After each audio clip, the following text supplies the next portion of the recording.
રાજકોટ શહેરમાં મિત્રએ જ મિત્રની જીવનલીલા સંકેલી, બહેનની પજવણીની શંકા હત્યામાં પરિણમી। રાજકોટ શહેરના તાલુકા પોલીસ મથકની હદમાં મિત્રતાના સંબંધને લાંછન લગાવતી એક હૃદયદ્રાવક ઘટના પ્રકાશમાં આવી છે। અહીં નિલેશ ટોકિયા નામના યુવકની તેના જ અંગત મિત્ર મહેશ જેઠવા દ્વારા નિર્મમ હત્યા કરવામાં આવી હતી। શહેરના શાંત વિસ્તારમાં બનેલી આ ઘટનાથી સમગ્ર પંથકમાં ચકચાર મચી ગઈ છે ને કાયદો વ્યવસ્થાની સ્થિતિ અંગે પ્રશ્નાર્થો સર્જાયા છે। આ કેસની વિગતો આપતા સહાયક પોલીસ કમિશનર બીજે ચૌધરીએ જણાવ્યું હતું કે આ પાશવી હત્યા પાછળ પારિવારિક અદાવત મુખ્ય કારણ હોવાનું પ્રાથમિક તપાસમાં જણાવ્યું છે। આરોપી મુકેશ જેઠવાની એવી આશંકા હતી કે મૃતક નિલેશ તેની બહેનને અવારનવાર હેરાન કરી પજવણી કરતો હતો।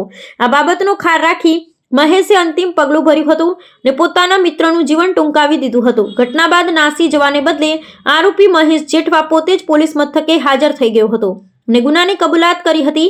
હાલમાં પોલીસ દ્વારા આરોપીની કડક પૂછપરછ કરવામાં આવી રહી છે અને ગુનામાં અન્ય કોઈ વ્યક્તિ સામેલ છે કે કેમ તે દિશામાં પણ તપાસ તેજ કરવામાં આવી છે। મૃતદેહને ઉત્તરક્રિયા માટે ખસેડી કાયદેસરની કાર્યવાહી હાથ ધરવામાં આવી છે। ગઈકાલે રાજકોટ શહેરના રાજકોટ તાલુકા પોલીસ સ્ટેશન વિસ્તારમાં સ્પીડવેલ ચોકથી પરસાણા ચોક વચ્ચે વાસ્તુ પ્લાઝા અને કોમ્પ્લેક્સની બાજુમાં એક હત્યાનો બનાવ બનેલ, જેમાં મરણ જનાર નિલેશભાઈ હરિભાઈ ધોતિયા છે અને તેને મારનાર છે મહેશભાઈ દિનેશભાઈ જેઠવા છે। એ હત્યા બનવાનું કારણ છે કે જે આરોપી છે મહેશભાઈ, તે આરોપી છે તે એની બેનને હેરાન કરે છે। તેઓ વેમ રાખી અને તેના ઉપર છરી વડે હુમલો કરી મૃત્યુ નિપજાવેલ છે।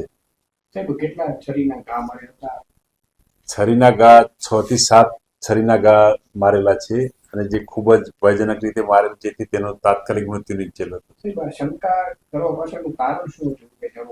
ના, હજી સુધી કોઈ કારણ જણાવાય, પણ શંકા એને હેરાન કરતો એવી શંકા હોવાના કારણે એને ઉશ્કેરાઈ જઈ અચાનક એના પર હુમલો કરી અને મૃત્યુ નિપજાવે છે। આરોપી અને મૃતક મરણ જનાર બંને એકબીજાને ઓળખતા, સારી રીતે ઓળખતા હતા। સાહેબ, એકતરફી આ હેરાન કરતો હતો કે પછી એમનો સંબંધ હતો કે એમના બેન? ના, કોઈ હાલમાં તો હજી કોઈ એને ક્લિયર કરી નથી, પણ આરોપીને એવો શક વેમ હતો કે મારી બેનને હેરાન કરે છે, જેના કારણે ના, એવું કોઈ પ્લાનિંગ નહોતું। ના, એ પણ કોઈ એને જણાવેલ નહીં કે આટલા સમયથી શંકા વેમ હતી એના ઉપર। આરોપીની બેને એને ફરિયાદ કરી હતી કે પછી આને? ના, આરોપીની બેને કોઈ આ બાબતે ફરિયાદ કરેલી નથી। એકબીજાને પરિચય હોય, ઓળખતા હોય, એક જ સમાજના હોય જેથી ઓળખતા હોય, અને બંને ફર્નિચર મિસ્ત્રી કામ કરતા હોય જેથી પરિચયમાં હોય। ગુનો BNS કલમ 103(1) અને GP એક્ટ 135 મુજબ ગુનો દાખલ કરવામાં આવે છે। હાલમાં તો કઈ એને જે હતી વિગત વગર મારી બેનને આ હેરાન કરતો હતો તેવું વેમ રાખી અને એનું મૃત્યુ નિપજાવેલ છે। હત્યા કરી અને આરોપી ગાંધીગ્રામ પોલીસ સ્ટેશન ખાતે જઈ હાજર થઈ ગયેલ।